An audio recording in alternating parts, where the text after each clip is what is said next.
Hello and welcome to Froch on Fighting. My name is Carl Froch, a former unified super middleweight world boxing champion and an international boxing Hall of Famer.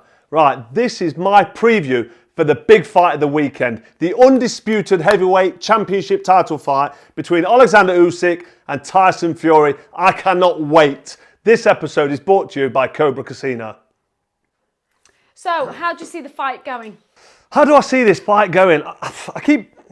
I keep changing my mind. 1 minute I'm thinking Usyk can't lose, he never loses. He's the main man, but he's not a heavyweight and he's in against a big heavyweight. But the big heavyweight Tyson Fury is losing a bit of weight, so I'm not sure. But the fact that Tyson Fury is losing a bit of weight, hang on a minute, I'm ranting here.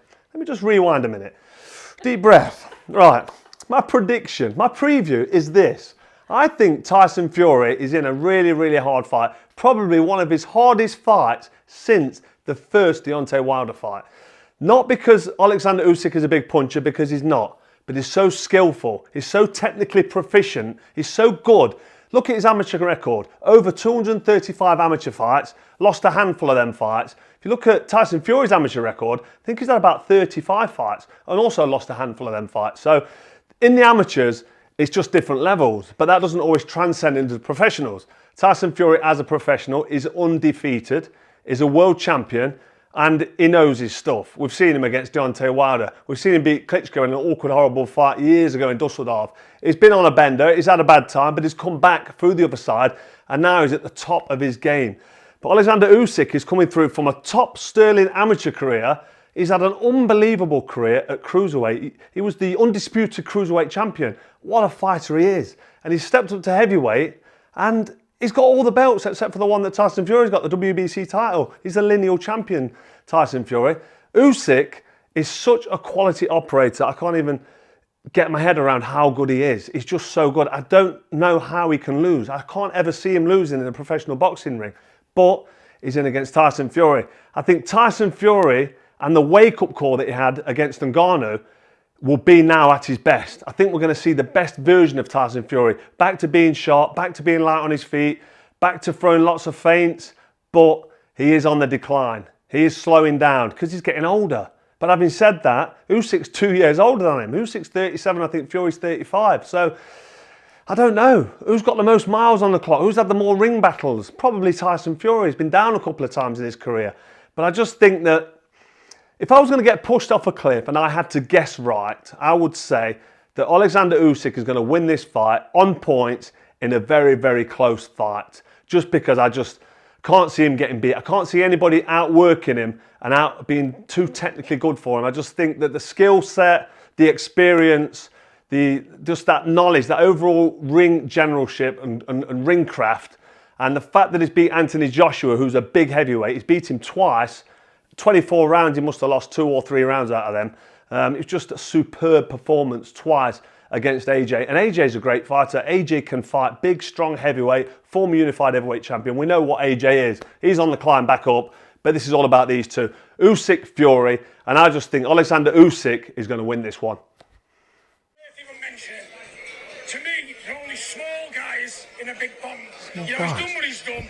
Credit to him for world what he's champ. doing, but it's all right to slate me. But come and do it. Come and do as it. Close to me as you are. Come and do it then. Come and do it as Come and close to slate me. Stand where you are and slate me. I'll stand right here in your face, boy. They'll all talk behind this 200 mile away, but they won't face the big JF face to The big face. JF. If they do, they're stupid men, because that is where the last stand will be for them.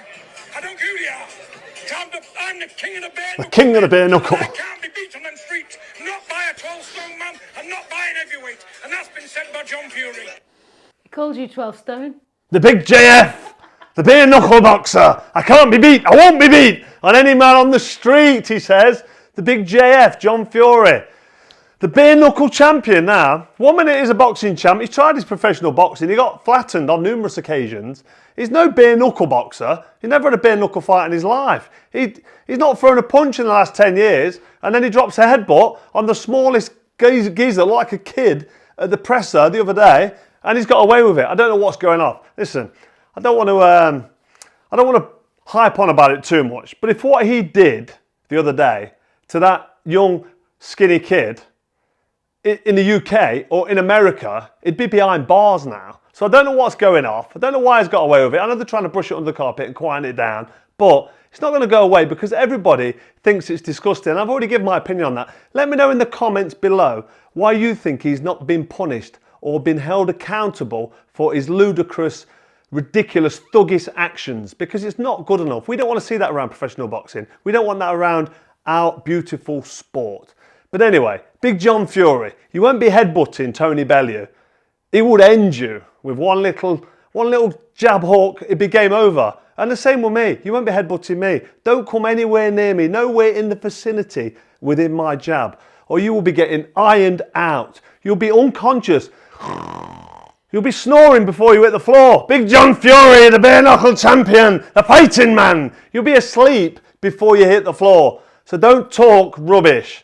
Let's just move on from it. Stay in your box that you've been put in. You've piped down, you're quieting down. That's good. They've obviously had a word with you. Keep your mouth shut. Stay out of trouble, because if you don't, there's going to be serious ramifications. So stay piped down. Stay in your box. Keep your mouth shut. And we don't want to see any more of you. At the press conference, at the weigh-in, they didn't want to see you on fight night. You'll sure be jumping around like a jack in the box. But stay in your box you've been put in and stay out of my way, because I can assure you it will not end well. So they did apparently apologise to each other. I don't know why he got apologised to. The only person that owes an apology, just shows the class, doesn't it, of Team Usyk apologising to him.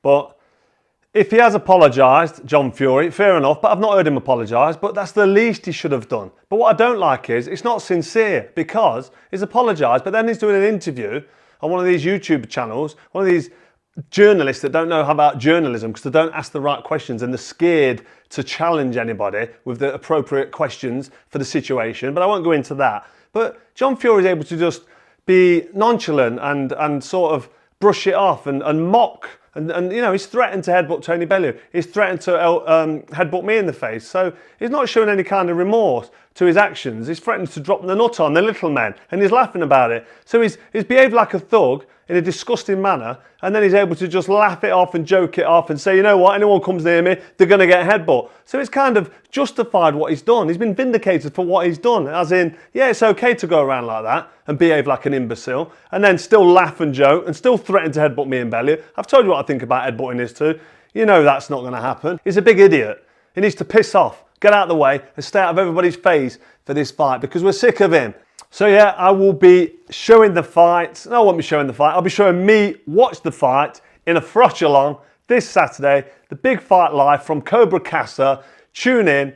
Give me your opinions. Give me your predictions. Ask your questions. And I'll be sitting there. I'm definitely going to come on. I might come on for some of the undercard, but I'm definitely going to be on for the whole of the main event. I've done it before and I'm going to do it again. This has been another episode of Froch on Fighting. Don't forget to like, share and hit subscribe, and we'll see you next time.